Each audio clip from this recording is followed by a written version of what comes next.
জিকির করেন লা ইলাহা ইল্লাল্লাহ লা ইলাহা ইল্লাল্লাহ লা ইলাহা ইল্লাল্লাহ লা ইলাহা ইল্লাল্লাহ লা ইলাহা ইল্লাল্লাহ। বহু দূরে মদিনা আমরা কেমন যাব জানি না, বলেন সবাই। বহু দূরে মদিনা আমরা কেমন যাব জানি না। দয়া করে দয়ার আল্লাহ, দয়া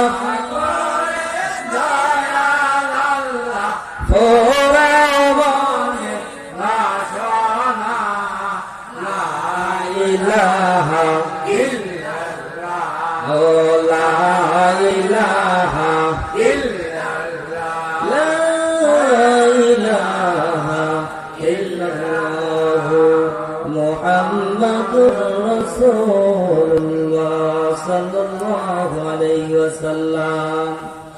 আলহামদুলিল্লাহ, আল্লাহ পাকের দরবারে লাখো শুকরিয়া যে আল্লাহ রাব্বুল আলামিন আজকে সুন্নতিয়া চকপাড়া জামে মসজিদের ইসলামী মহাসম্মেলন কেন্দ্রীয় ব্যক্তি দ্বিতীয় রজনীতে আল্লাহ তাআলা আমাদেরকে এবং আপিলে জান্নাতের বাগানে বসার তৌফিক দান করেছেন, সেজন্য আমরা শুকরিয়া আদায় করি বলে আলহামদুলিল্লাহ। সেই সাথে দরুদ ও সালাম সাইয়্যিদুল মুরসালিন আহকামুল হাকিমিন দু জাহানের বাদশা সরদারে কায়নাত তিনার পাক কদম ওয়ারকে সকলে সালাম পৌঁছাই বলি সাল্লাল্লাহু আলাইহি ওয়াসাল্লাম। আপনারা কি আছেন নাকি ঘুমাইছেন বুঝতেছেন? আমি সরাসরি আলোচনায় চলে যাবো। বক্তা আজকে বেশি 4 জন, তার মধ্যে আমি 3 নাম্বার, 2 জন চলে গেছে, 3 নাম্বারে আছে, আরো একজন আছে। তো ইনশাআল্লাহ সময় আরো অনেক আছে, নাকি বলে? আপনারা থাকবেন না চলে যাবেন? বিসমিল্লাহির রহমানির রহিম।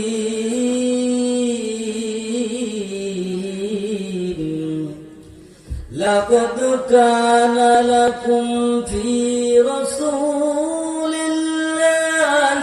উসওয়াতুন হাসানাহ। আল্লাহু আকবার। لقد كان لكم في رسول الله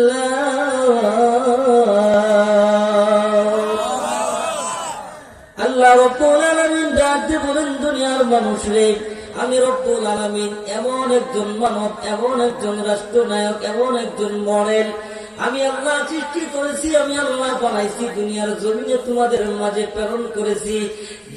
জিনার মতো মানুষ আমি আল্লাহ, জিনার মতো নবী আমি আল্লাহ পূর্বে কখনো পাঠাই নাই, পরেও কখনো পাঠাবো না, বলি সুবহানাল্লাহ। তিনি কেমন, তিনার আদর্শ, তিনার নিদর্শন যদি আমরা মেনে নেই, আল্লাহ তাআলা কি বলে শুনেন।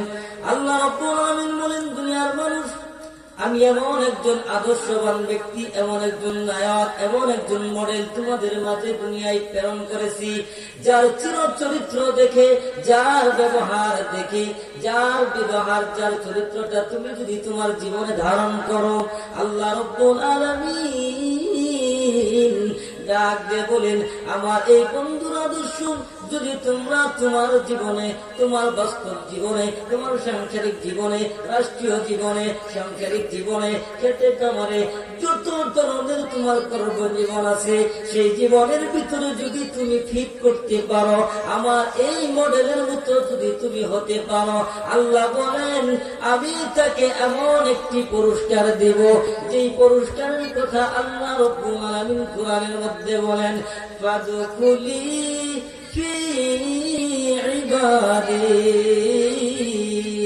ওয়াদখুলি জান্নাতি। বলেন সুবহানাল্লাহ।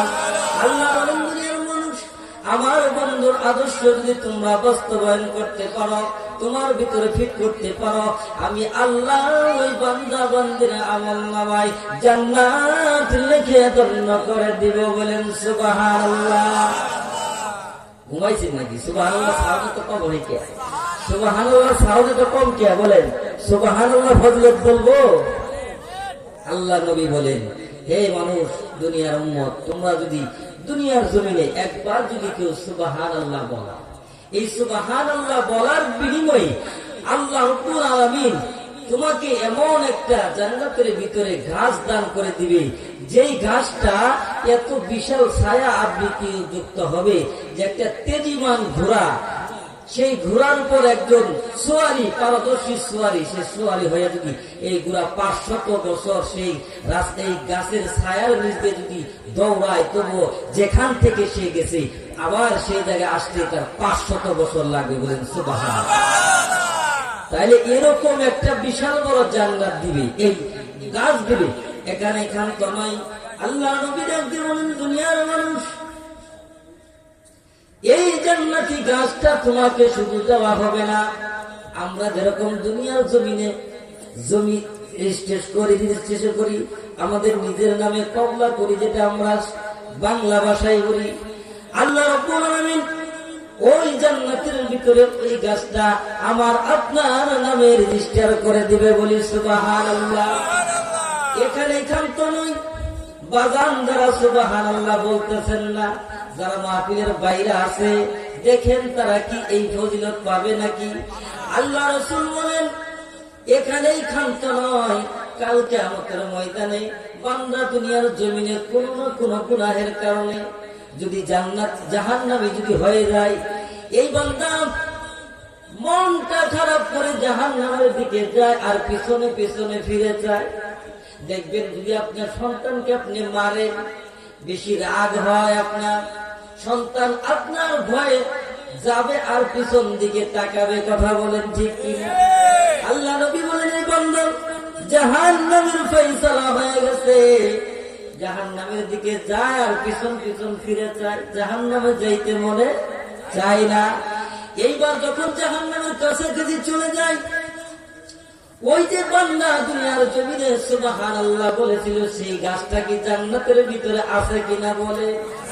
এইবার জান্নাতের ভিতর থেকে ওই গাছটা দেখবে, বলেন রব্বুল আলামিন, আল্লাহ আমাকে কার জন্য বানাইছে? আল্লাহ ডাকতে বলে, তোমাকে তো একজন বান্দার জন্য বানাইছিলাম। আল্লাহ রাব্বুল আলামিন ওই গাছটার নামটা দিয়েছেন কি দেখেন? দুনিয়ার জমিনে আমরা আম গাছ, জাম গাছ, তেঁতুল গাছ, লিচু গাছ, সব গাছের নাম আছে না বাবা? জান্নাতের ভিতরে ওই গাছটার নাম আল্লাহ রাব্বুল আলামিন দিয়েছেন সুবহানাল্লাহ গাছ। বলেন সুবহানাল্লাহ। এই সুবহানাল্লাহ গাছ দেখতে বলেন, রব্বুল আলামিন আমাকে যার জন্য বানাইছে সে তো জাহান্নামে চলে যাচ্ছে। ও আল্লাহ, আমাকে যার জন্য বানাইছে, আমার সেই মালিক যদি জাহান্নামে চলে যায়, আমি সুবহানাল্লাহর গাছ এখানে থেকে লাভ কি? রব্বুল আলামিন, আপনি আমাকে ক্ষমা করবেন, মাফ করবেন। আয় আল্লাহ, আমাকে যার জন্য বানাইছেন তার সাথে আমাকেও জাহান্নামে দিয়ে যায়। আল্লাহ রাব্বুল আলামিন বলবেন, কেমন কথা বললি? এই সুবহানাল্লাহর গাছ, তুই তো আমার, আমি এখন কি করব? আমাকে তো বিপদে ফেলাই দিবি। এইবার আল্লাহ রাব্বুল আলামিনকে ওই জান্নাতি গাছ ডাক দিয়ে বলেন, রব্বুল আলামিন, যার জন্য আমাকে বানাইছেন, হয় তাকে জাহান্নাম থেকে মুক্তি করে জান্নাতে দেন, আমার কাছে পাঠান, না হয় আমাকে জান্নাত থেকে তার কাছে পাঠাই দেন। বলেন সুবহানাল্লাহ। সুবহানাল্লাহর দাম আছে বাবা? আছে। তাহলে জগৎ শক্তি নিয়ে বেটা সুবহানাল্লাহ জুড়ে বলেন, জুড়ে বলে। এইবার জান্নাতি ঘাসের কথাই আল্লাহ রাব্বুল আলামিন বলেন, হে জান্নাতি গাছ, হে সুবহানাল্লাহ গাছ, তোর নামের ভিতরে আমি আল্লাহর নাম আছে। সুবহানাল্লাহ। সুবহানাল্লাহ। আল্লাহ বলেন, তোর নামের ভিতরে আমার নাম আছে, আমার নাম যার ভিতরে থাকবে সে তো জাহান্নামে যাবে না। সুতরাং তুই আমাকে বিভাগে ফেলাই দিলি, যা যা যা, আমি তোর কথা রাখলাম, আমার ওই বান্দাকে মাফ করে দিয়ে তোকে তোর কাছে জান্নাতের ভিতরে পৌঁছাই দিলাম। বলেন সুবহানাল্লাহ। আল্লাহ রাব্বুল আলামিন বলেন, এমন একজন মডেল, এমন একজন আইডল আমি আল্লাহ দুনিয়ার জমিনে পাঠাইলাম, তিনার চরিত্র কেমন ছিলেন, তিনার চরিত্র সম্পর্কে আলোচনা করব। আল্লাহ রাব্বুল আলামিন বলেন, এমন একজন মানব যিনাকে আমি আল্লাহ নবী হিসাবে দুনিয়ার জমিনে প্রেরণ করেছি, তিনাকে যদি কেউ গালি দিত প্রতি উত্তরে তিনি গালি দিতেন না, তিনাকে যদি কেউ মার দিত প্রতি উত্তরে তিনি মারও দিতেন না। কাফের বেঈমানরা তার পিছনে কুকুর লেলাই দিত, তিনি রাগ করতেন না। একদিন আল্লাহর নবী বাহির থেকে যখন ভিতরে আসলেন, আসার পর দেখে শুনতেছে মা ফাতিমা একদিন বলেন, ওগো আব্বাজান, আজকে 3 দিন যাবত আমার চুলায় কোনো আগুন জ্বলে না। বলে কেন? বলে কি যে আগুন জ্বালাবো, আমার ঘরে তো কোনো খাবার নাই। ইমাম হুসাইন আর হাসাইন 3 দিন যাবত না খেয়ে আছে। তারা চোখের পানি ফেলে আর বলে নানা কোথায় গেল, নানা কোথায় গেল। এবার যখন আল্লাহ নবী যখন তাদের সম্মুখে হাজির হইলেন, ইমাম হাসাইন আর ইমাম হুসাইন চোখের পানি ছেড়ে ছেড়ে কাঁদতেছে, ওগো নানা ভাই, আজকে 3 দিন হয়ে গেল আমাদের কোনো খাবার নাই। এবার আল্লাহ নবী ডাক দিয়ে বলেন, আর তোমরা খন্দন করো না, আমি তোমাদের জন্য খানার ব্যবস্থা করি। ইমাম হাসাইন ইমাম হুসাইন ডাক দিয়ে বলেন, ওগো নানা, আমাদের জন্য আপনাকে বাহিরে কাজ করতে যাইতে হবে না। আল্লাহ রাব্বুল আলামিন আপনার এমন একটা চেহারা দান করেছে, চেহারা খানা দেখলে আমাদের ক্ষুধা নিবারণ হয়ে যায়। বলে সুবহানাল্লাহ। জিকির করেন লা ইলাহা ইল্লাল্লাহ, লা ইলাহা ইল্লাল্লাহ, আরো জোরে লা ইলাহা ইল্লাল্লাহ, লা ইলাহা। এইবার নবীজি ডাক দিয়ে বলেন, না না তোমরা থাকো, আমি চলে যাই। এইবার আপনার নবী আমার নবী বাহিরে কাজ করার জন্য বের হয়ে গেলেন। অনেক দূর যাওয়ার পরে দেখতে একটা বাগানের ভিতরে অনেকগুলো লোক কর্মচারী হিসেবে কাজ করতেছে। দিদার নবী ডাক দিয়ে বলেন, ওই বাগানের মালিককে ডাক দিয়ে বলেন, ভাই আমাকে একটু কাজ দিবে নাকি? আমি মোহাম্মদকে একটু কাজ দিবে নাকি? ওই ইহুদি, সেই বাগানের মালিক ছিল ইহুদি। সেই ইহুদি, এই ইহুদি ডাক দিয়ে বলেন, মোহাম্মদ তুমি কি কাজ করবে? তুমি তো কাজ করতে পারো না। আল্লাহর নবী ডাক দিয়ে বলেন, এ ভাই, আমার ঘরে আমার নাতি না খেয়ে আছে 3 দিন যাবত, আমাকে একটু কাজ দিতে হবে, আমি কাজ করব। এবার যখন কাজ দিলাম, অনেক লম্বা ঘটনা বাজান সংক্ষেপ করে যাচ্ছে। এবার কাজ দেওয়ার পরে কাজটা হলো কুয়া থেকে পানি উঠাইয়া গাছের গোড়ায় দেওয়া। যখন আমার নবী আপনার নবী দুনিয়ার জমিনে আল্লাহ রাব্বুল আলামিন কেন বলেছেন এমন একজন আইডল, এমন একজন নেতা, আমার আপনার নবী অফিসিয়াল কাজ করেছেন, কৃষি কাজ করেছেন, সাংসারিক কাজ করেছেন, সমস্ত কাজগুলা উম্মতদেরকে শিক্ষা দেওয়ার জন্য দুনিয়ার জমিনে করেছেন। বলি সুবহানাল্লাহ। এইবার যখন নবী আমার ওই কুয়ার ভিতর থেকে পানি উঠায়, একটা রশি ছিল এই বালতির সাথে বাঁধা, সে রশিটা ছিল খুব মানে শক্ত, হাত দিয়ে ধরে পানি উঠাইলে, বেশিক্ষণ উঠাইলে হাতের ছাল উঠে যাইত। যখন পানি উঠাইতেছিল 1, 2, 3 বালতি পানি উঠানোর পর হঠাৎ করে ওই বালতি থেকে রশিটা ছিঁড়ে কুয়ার ভিতরে পড়ে গেল। এইবার যখন কুয়ার ভিতরে পড়ে গেল, ইহুদি চিন্তা করলো এমন একটা সুযোগ পেয়েছি, মুহাম্মদকে আজকে পরিশ্রম করাইছি, পারিশ্রমিক দিব না। এইবার মুহাম্মদ সাল্লাল্লাহু আলাইহি ওয়াসাল্লাম বলেন, এ ভাই ইহুদি, বালতি তো কুয়ার ভিতরে পড়ে গেছে, এখন আমি আর পানি উঠাইতে পারতেছি না, সুতরাং আমি যে ওই বালতি পানি উঠাইছি ওই বালতি পানির বিনিময়ে আমাকে পারিশ্রমিক দিয়ে দাও, খেজুর দিয়ে দাও। ইহুদিরা আগে বলতেছে, না না মুহাম্মদ, তোমাকে তো পানির বিনিময়ে, এই কাজের বিনিময়ে তোমাকে দেওয়া হবে না। কেন দেওয়া হবে না? বলে যে বালতি কুয়ার ভিতরে পড়ে গেছে, সেই বালতি আগে উঠাই দিতে হবে। কি করতে হবে? বালতি আগে উঠাই দিতে হবে, তারপর তোমাকে আমি পারিশ্রমিক দিব। আল্লাহ নবী কৌশল কাটে অনেকভাবে বললেন, ভাই আমি কেমনে উঠাবো? আল্লাহ নবী উঠাইতে পারবেন কিনা বলেন? পারবেন কিনা বলেন? যে নবী মরা গাছে খেজুর ফুটাইতে পারে, ওই নবী বালতি উঠাইতে পারবেন কিনা বলেন? এইবার বাজান আমার আল্লাহর নবী কয়েকবার বলার পরে যখন ইহুদি কোনোভাবে পারিশ্রমিক না দিতেছে, এমত অবস্থায় ইহুদি এক পর্যায়ে দিনের নবীর উপর রাগ করে, মেজাজ গরম করে, দয়াল নবী মায়ের নবীর গালের ভিতরে থাপ্পড় মেরে দিছে রে বাবা। যেই নবীর গালের ভিতরে, শরীরের ভিতরে আমার আল্লাহ তাআলা মশা বসে হারাম করে দিয়েছিল, সেই নবীর পাক গাল মোবারকের ভিতরে থাপ্পড় মেরে দিয়েছে। থাপ্পড় মানে হাত সরানোর সাথে সাথে দেখেন আল্লাহ কেন বলেছে এমন একজন রাষ্ট্রনায়ক, এমন একজন নায়ক আমি আল্লাহ প্রেরণ করেছি, তার মতো আদর্শ যদি হতে পারো জান্নাতে যাইতে পারবা। সাথে সাথে দয়ার নবী মায়ার নবী ইহুদির হাতটা খপ করে ধরেছে, ধরে মালিশ দেয় আর বলে ভাই আমার গালের ভিতরে মাংস নাই, কয়েকদিন যাবৎ কিছুই খাই না, আমার মনে হয় আমার এই হাতটি যুক্ত গালদার ভিতরে তুমি থাপ্পড় মারার কারণে হাতের ভিতরে তুমি ব্যথা পাইছো, আমি তোমার হাতে একটু মালিশ করে দেই। আমার নবীজি ওই সময় জায়গায় শয়ে শয়ে কর্মচারী ছিল, সকলে আশ্চর্য হয়ে গেল। মালিক কি করলো? মুহাম্মদের গায়ে হাত তুললো। এইটা যদি তার বংশের লোক খবর পায়, তার খবর আছে কিনা বলেন? মুহাম্মদ সাল্লাল্লাহু আলাইহি ওয়াসাল্লামের কিন্তু বংশ বিশাল বড়। এইবার ইহুদির হাতটা মালিশ করে দিল, দেওয়ার পর ইহুদি কোনোভাবেই ছাড়ে না। আল্লাহর নবী দয়ার নবী মায়ার নবী বলে ভাই তুমি আমাকে মারছো সমস্যা নাই, আমি তোমার বালতি এখনই উঠায় দিব। এই কথা বলিয়া আমার বন্ধুরা দয়ার নবী মায়ার নবী যে রশিটা তার হাতে ছিল সেই রশিটা হাতে আবার পুনরায় নিলে, নেওয়ার পরে যে জায়গায় ছিঁড়ে গেছিল ওই জায়গার ভিতরে দয়ার নবী মায়ার নবী থুতু মুবারক লাগাই দিল। বলেন সুবহানাল্লাহ। এই থুতু মুবারক লাগাই দিয়ে পানির ভিতরে কুয়ার ভিতরে যখন ছেড়ে দিল, ওই সমস্ত কর্মীগুলা দেখতেছে আল্লাহর নবীর কেরামতি। আস্তে আস্তে ওই কুয়ার ভিতরে বালতির সাথে যে রশিটু ছিল, এই রশিটা গিয়ে যেখান থেকে ছিঁড়ছিল বাদান ওই ঠিক ওই জায়গায় জোড়া লেগেছে, বুঝার কোন শক্তি নাই। বলেন সুবহানাল্লাহ।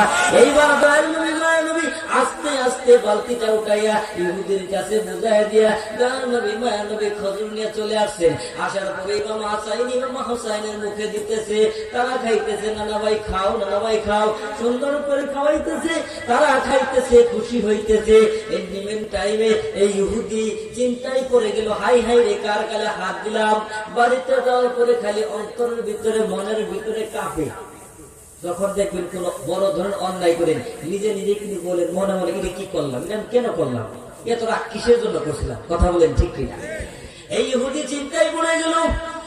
কোন কোন কিতাবের মধ্যে আছে তার মা আগেই মারা গেছিল, তিনি মারা যাওয়ার পূর্বে বলে গেছিলেন একজন আল্লাহর নবী আসবেন, তিনি মুসলমান হয়েছিলেন।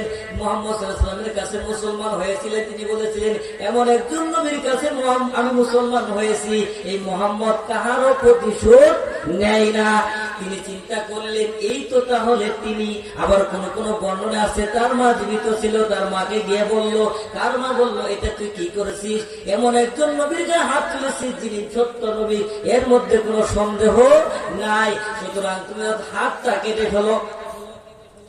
এইবার ইহুদি চিন্তা করলাম আমি কি করলাম, কি করলাম, কেন তার গায়ে হাত তুললাম, হাত আর ভালো লাগতেছে না। তিনি কি করলেন? তরবারি নিলেন, নিজের বাম হাত দিয়ে তরবারি নিয়ে ডান হাতটা বাগান কেটে ফেলে দিলেন। কেটে ডান হাতটা বাম হাতের ভিতরে নিয়ে দয়াল নবী মায়ার নবীর দরবারে চলে গেল।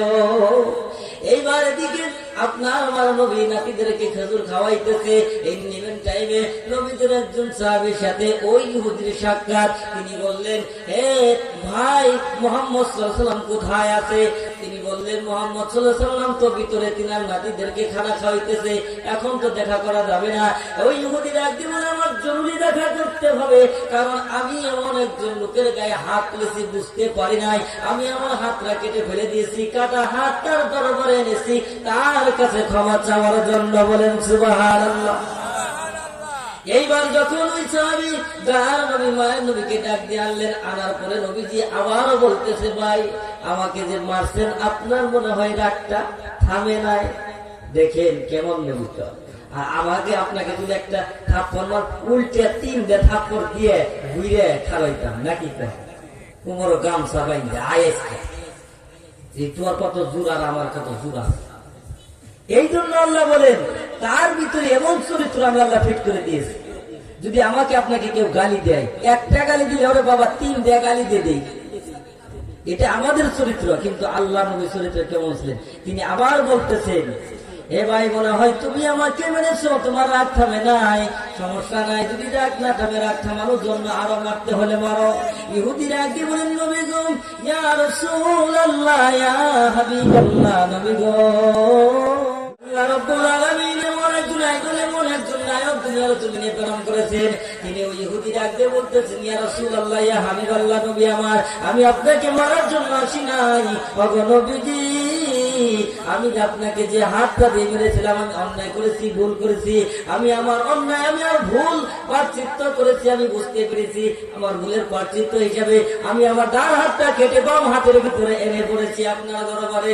ওগো নবীজি, আমি আপনার কাছে ক্ষমা চাই, মাফ চাই, আমি আপনার কাছে ক্ষমা চাই, মাফ চাই, আমি বুঝতে পারিনি, আপনাকে চিনতে পারি নাই। দয়ার নবী, মায়ার নবী ডাকতে বলেন, ইহুদি, আমি তোমাকে মাফ করতে পারি একটা শর্তে। কয়টা শর্তে বলেন? একটা শর্তে। ইহুদি ডাকতে বলেন, ইয়া রাসূলুল্লাহ, নবী আমার, একটা শর্ত নয়, হাজার শর্ত মানতে আমি রাজি, যদি আপনি আমাকে মাফ করে দেন। আল্লাহ নবী বলেন, হ্যাঁ মাফ করে দিব। ইহুদি বলেন, নবীজি বলেন আপনার শর্তটা কি? দয়ার নবী, মায়ের নবী বলে, আমার শর্ত হইল তুমি যদি আমার ইসলাম গ্রহণ করে নাও, আমি নবী তোমাকে মাফ করে দেব। বলেন সুবহানাল্লাহ, লা ইলাহা ও লা ইলাহা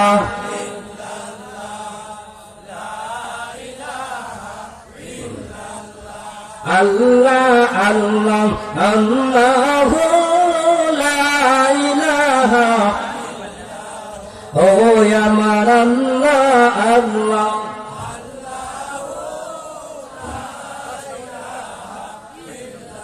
মায়ামি না স্বপ্নে দেখেন গর্বে তাহার নূর, সেই নূরের নাম রাখিলেন মুহাম্মদ রাসূল। লা ইলাহা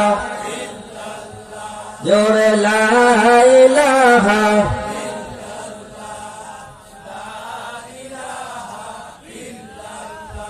এইবার নবীজি ডাকতে বলেন, ইহুদি, তাহলে তুমি আমার শর্তে রাজি? বলে রাজি।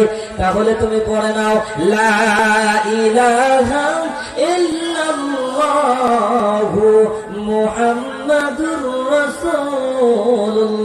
জোরে জোরে বলেন সাল্লাল্লাহু আলাইহি ওয়াসাল্লাম। এইবার ইহুদি বলেন, নবীজি তাহলে আমি চলে যাই। আল্লাহর নবী ইহুদি চলে যায়, বিদায় নিয়ে বলে যখন হাঁটি হাঁটি পা পা করে এক দুই কদম আগাইছে, আল্লাহর নবী ডাক দেবেন, ইহুদি তো করার নাই, বলে, হে নব মুসলমান, তুমি দাঁড়িয়ে যাও, তুমি আর অগ্রসর হয়েও না।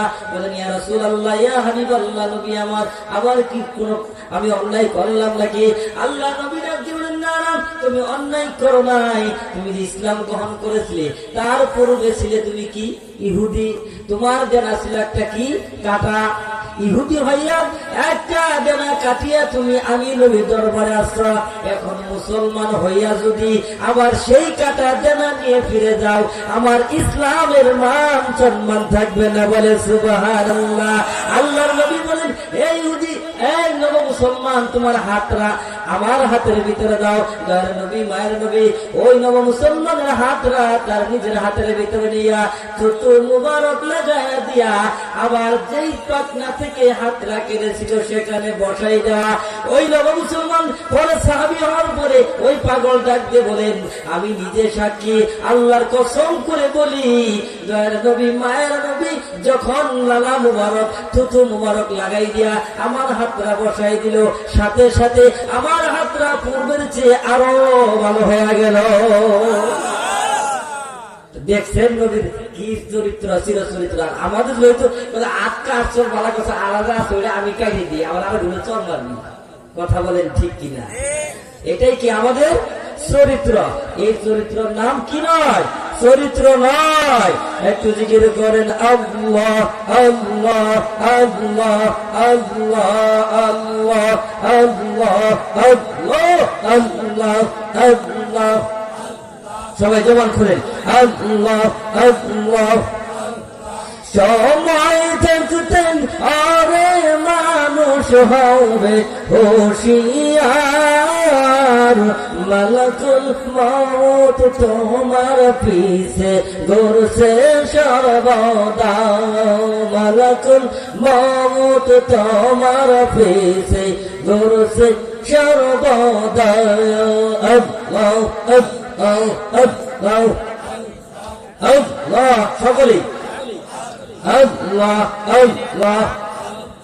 মেলে দেখো নয়নে রাখি, আর কয়টা দিন আছে বাকি। ওরে মেলে দেখো বলেন বলেন রাখি, আর কয়টা দিন আছে গো বাকি। ওরে মিশে যাবে প্রাণ পাখি, উড়ে যাবে প্রাণ পাখি, রইতে পারবে না। আল্লাহ এলা শিবে যখন কফিয়ত মানবে না। আল্লাহ আল্লাহ। মরণেরই বলেন মরণেরই কথা মানুষ স্মরণ করো না। আজরাইল শিলে কোন কফিয়ত মানবে না। লা ইলাহা ইল্লাল্লাহু মুহাম্মাদুর রাসূলুল্লাহ সাল্লাল্লাহু আলাইহি ওয়াসাল্লাম। বলতেছিলাম চরিত্র আমাদের কেমন হইতে হবে? মহানবী হযরত মুহাম্মদ সাল্লাল্লাহু আলাইহি ওয়াসাল্লামের মতো চরিত্র। যখন আমার আপনার চরিত্র যখন এলোমেলো, যখন এমন একজন নেতার চরিত্র আমাদের নেতার সাথে আমাদের সাথে যখন মিল নাই, তখন আমাদের সংসারেও শান্তি কথা বলেন আছে। বাড়ি বলে বাবি রে ডান দিকে যাও রে, বাবি বলে বাইরে ডান দিকে যাব না রে, কই যাইবা কোন দিকে, কই যাবো বাম দিকে। কথা কি বলে না, শুনে না। এখন কয় হুজুর কি ওয়াজ করেন আপনারা, মাহফিল করেন, শুক্রবার বয়ান করেন, বাবিগর নামে কিছু বয়ান করেন, তো খেবা যত্ন করে না, স্বামীর কথা তো শুনে না। আর বাজার শুনবো কেমনি? আমি তো নিজেই ঠিক নাই, কথা বলেন ঠিক কিনা? আমি যে গাভীর ভিতরে এখন দেখেন, আগেকার দিনে গাভীর দুধ পানাইতো, দুধটা ছিল কি খাঁটি দুধ, আর 1 কেজি বানাইতে 1 কেজি হতো। এখন খাদ্য খাওয়াই 1 কেজি জায়গায় 3 কেজি বানায়, কথা বলেন ঠিক কিনা? দুধটা কি হয়, পানি পানি হয়। 1 কেজি যখন নামবে ওই দুধটা গাঢ়া হবে, ওখানে যখন খাদ্য খাওয়াই 3 কেজি বানাবে, দুধটা তো পাতলাই হবে, কথা বলেন ঠিক কিনা? তাহলে তখন বেদল আমি করবো, পরিবারের কেউ তো আমাকে মানবে না, কথা বলেন ঠিক কিনা? এই জন্য পরিবারের সবাইকে মানাতে হলে নিজেকে আল্লাহওয়ালা হতে হবে। এখানে আমার একটু বিষয় আছে, আজকে মা বোনদের বিষয়ে কিছু বলবো। 1 নম্বর বললাম যে মহিলা স্বামীকে ধমক দিয়ে কথা বলে। 2 নম্বর, ওই মহিলা স্বামীর উপর সন্তুষ্ট না। একটা কাপড় যখন আনে, তুমি আর কাপড় পাও না, এই কম দামের কাপড় খেলে আমার আইনে দাও, তোমার সংসার এসে ভালো একটা পোশাকও পড়তে পারলাম না, কথা বলেন ঠিক কিনা? বলে কিনা, বলে কিনা? স্বামীর উপর সন্তুষ্ট না। স্বামী পাশের বাড়ি ভাই আসে, ভাই যখন বাড়ি থেকে যাইয়া, তখন পাশের বাড়ি থেকে যে চ্যাংরা আসে, আইসে বলে ভাবি আপনাকে নাচে খুব সুন্দর লাগতেছে, ভাবি ভাবি আপনি লিপস্টিক দিচ্ছি না, অনেক সুন্দর দেখা যাবে, ভাবি আজকে মেকআপটা খুব সুন্দর। কয় তোমরা তো বললা এই বুড়া 17 বছর ধরে বিয়ে হয়েছে, একদিনে বললো না যে তোমার সুন্দর দেখা যায়, কথা কন ঠিক কিনা? কথা কন, কথা কন ঠিক কিনা? এই স্বামীর উপর অসন্তুষ্ট। আপনি যদি 1000 টাকার কাপড় আরে এর পছন্দ হবে না, কথা বলেন ঠিক কিনা? এক লোকে কি করছে, সে যতই কাপড় চোপড় পছন্দ হয় না, পাশের বাড়ি খালি বাবি ওনার বই খালি বলে কি, স্ত্রী বলে যে পাশের বাড়ির মেম্বার সাহেব ওনার বইয়ের বাবিরে কত সুন্দর সুন্দর কাপড়, আর তুমি কি কাপড় আনা বললে পছন্দ হয়ে গেছে। উনি টাউটি করছে চালাকি। আর দিন এসে বলতেছে, একটা প্যাকেটিং করে কাপড় এনে বলতেছে, এই শোনো এই শোনো, এই যে দেখো তোমার জন্য না মেম্বার একটা কাপড় পাঠাই দিচ্ছে। লাভ দিয়ে বিস্তারিতের মধ্যে কই দেখি দেখি দেখি খুলে দেখছে, উহ ভাই অনেক সুন্দর তো। আচ্ছা তাহলে কাপড়টা কালকে পরে না একটু মেম্বর ভাই বাসায় বেড়াবার যান। মেম্বর ভাই আমার রাগ করেন না, মেম্বর ভাই আসেন রাগ করেন না, বলছে ঠিক আছে যাই। আচ্ছা এখন উনি চিন্তা করতেছে, আমি যে বলছি কাপড়টা আমি কিনছি, মেম্বর তো জানেই না। এই কাপড় মেম্বরের কাছে ভাই আপনি কাপড়টা শুনলে তার মেম্বর তো রাগ করে, কথা বল ঠিক কিনা? তুই বলতেছে কালকে যাইতে পারবো, 2-4 দিন পরে যাবো। আচ্ছা ঠিক আছে। শাড়ি পরে পরে অনেক সুন্দর সাজু, এখন সাজুগুজু করার পর আইসে বলছি তোমার না সুন্দর দেখে দুষ্ট, তুমি তো সুন্দর বলোই না আমার, আজকে তাও বললা, তাও পরের কাপড় দিয়ে নিজের কাপড় দিয়ে বললা না। দেখছে এত বেলা, তখন কা বলতেছে যে শোনা সত্য কথা বলি, বলে কি সত্য, কাপড়টা না আসলে মেম্বর কিনে দেয়, আমি নিয়ে আসছি। ওই তো পাই দিয়ে দেখে পায়ের সিলাই ভালো না, তো পায়ে দিতে আসলে কোন নকশাই নেই। দেখছে স্বামীর উপর কি সন্তুষ্ট না, এই নারীও কি জাহান্নামী। 3 নম্বর বলে দেবো বন্ধুরা আমার, জাহান্নামী ওই স্বামী, ওই স্ত্রী, ওই বিবি যে স্বামীর হক আদায় করে না। কার হক বলে? স্বামীর হক আদায় করে না। এখানে স্বামীরে বিদেশে পাঠাই দিয়া অথবা কাজে পাঠাই দিয়া অন্য পুরুষের সাথে ইটিস পিটিস করে, কথা বলেন ঠিক? এই মহিলাও কি জাহান্নামী? জাহান্নামী। 4 নম্বরে ওই মহিলা জাহান্নামী যে মহিলা স্বামীর সংসারের প্রতি কোনো গুরুত্ব নাই, স্বামীর সংসার তার কাছে ভালো লাগে না, খালি বলে তোমার সংসার আমার ভালো লাগে না, তোমার সাথে বিয়ে আমার জীবন আপনাদের কি এরা আমার বিয়ে দিয়েছিল তোমার সাথে। আচ্ছা স্বামী যদি কয় কি রে দিছিল, তোমার আব্বারে জিজ্ঞেস, আমি আর তোমার রাখবো না, তোমার আব্বারে জিজ্ঞেস কি এর বিয়ে দিছিল, তাহলে এই মহিলা কি আটকা পড়বে না? কর এই যে আজকে কেরামতি শিখে দিতেছি, যদি কাহারো বিবি সাহেব বলে তোমার সাথে বিয়ে বসে আমার সংসার জীবন শেষ, আমার সব শেষ, আমার জীবন ফিরে সব, আপনি বলবেন কান্দার সুরে বলবেন ঠিক আছে আমি ভুল করছি, তোমার আব্বু যে আমার সাথে কেন বিয়ে অর্ডার দিচ্ছে, তোমার আব্বুরে যায় জিজ্ঞাসা করে, আমি তো ভুলই করছি। আচ্ছা আপনারা বলে একজন আরেকজনের যদি পছন্দ না হয়, তার সাথে কি তার ওই মহিলা বিবাহ বসে? তাহলে তুমি বিয়ের দিন কইয়াছিলা ও সকিনার মালা, সকিনা হয়েছে কলিমন সলিমন সব হয়ে গেছে, নাই না এত দিনে তোমার বুড়ারে ভালো লাগে, কথা বলেন ঠিক কিনা? এই জন্য মা বোন বলবো এই 4 শ্রেণীর মহিলা জাহান্নামী, জাহান্নামী, জাহান্নামী। যারা 1 নম্বরে স্বামীর সাথে ধমক দিয়ে কথা বলে, 2 নম্বরে স্বামীর সাথে বেয়াদবি করে, 3 নম্বরে স্বামীর সংসার ভালো লাগে না, 4 নম্বরে স্বামীর হক আদায় করে না। এই মহিলাগুলাই কি জাহান্নামী, জাহান্নামী। অতএব অনেক কথা বলার ছিল, ওই শ্বশুর শাশুড়ি খেদমত, স্বামীর খেদমত, এগুলা আজকে আর হবে না। আল্লাহ যদি বাঁচা রাখে আবার কোনদিন যদি মাহফিল হয় ইনশাআল্লাহ তখন বলবো। যতটুকু আলোচনা করছি মা বোন পর্দালে যারা আছে, আপনারা হয়তো রাগ করছেন যে হুজুর খালি আঙ্গুরেই বললো, তার তো স্বামীদের কিছু বললো না, এটা আরেকদিন বলবো, আজকে আর বলবো না। আল্লাহ তাআলা আমাদেরকে তৌফিক দান করুন যে একজন মডেল মহানবী হযরত মুহাম্মদ সাল্লাল্লাহু আলাইহি ওয়াসাল্লাম, তার যে জীবনী, তার যে জিন্দেগি, তার চলাফেরা, তার কথাবার্তা, তার ব্যবহার, সেটা যেন আমার ভিতরে, আপনার ভিতরে, উম্মতি মুহাম্মদের ভিতরে আল্লাহ যেন ফিট করে দেয়, বলেন আমিন। ওয়া আখিরু দাওয়ানা আলহামদুলিল্লাহি রাব্বিল আলামিন। আসসালামু আলাইকুম ওয়া রাহমাতুল্লাহি ওয়া বারাকাতুহু।